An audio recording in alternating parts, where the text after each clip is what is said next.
Ayon kay Professor Edmund Tayaw ng Institute for Autonomy and Governance, ang formal na reklamong kriminal o illegal detention case na isinampa ni Isaiah Samson Jr. ang nagtulak sa DOJ na hawakan ng kaso. Kasi dito kailangan pumasok ang gobyerno. Hindi naman pwedeng sila lang ang lulutas ng problema nila, lalo't lalo na merong complaint na pending. No? Hindi pwedeng sabihin ng gobyerno na dahil kayo ay miyembro ng Iglesia ni Cristo o kayo ay miyembro ng ganitong religious group, kahit na merong nagsampan ng kaso, hindi gagalaw ang Estado. Siguro, ang tingin ng Estado, ang tingin ng gobyerno, ang tingin ni Secretary Leila de Lima, ito ay isang issue na hindi pwedeng ilagay mo lang sa isang lokal na kapulisan dahil sa unang-una, malaking organisasyon ng Iglesia ni Cristo.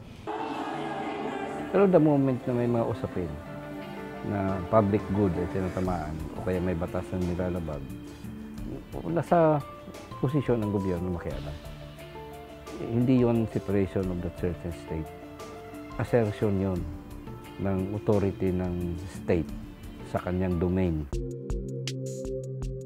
Linggo ng gabi, August 30, nakipagpulong si Pangulong Benigno Aquino III sa ilang miyembro ng kanyang gabinete. Ilan sa mga dumalo sina Justice Secretary Leila de Lima, DILG Secretary Mar Rojas at Defense Secretary Voltaire Gazmin.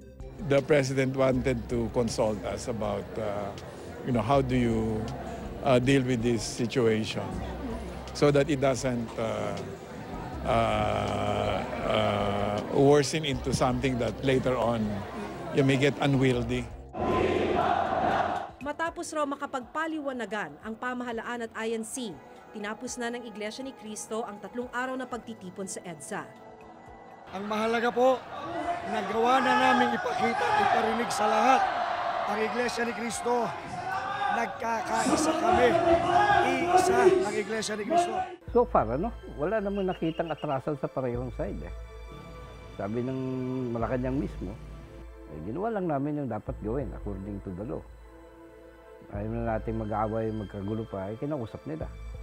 At kusa naman na nag-back down daw. Sabi naman ng Iglesia, panalo tayo. Pero hindi man na-spell out kung ano ibig sabihin na nanalo sila. Bakit? Ang naramdaman namin, binigyan ng kalihim ng kagawaran ng katarungan ng labis na atensyon itong sumbong na ito na kung tutuusin ay internal matter. Pangalawa, kung tutuusin, maraming higit pang mas mahalaga na dapat sana pinag-ukulan ng panahon ng bansa.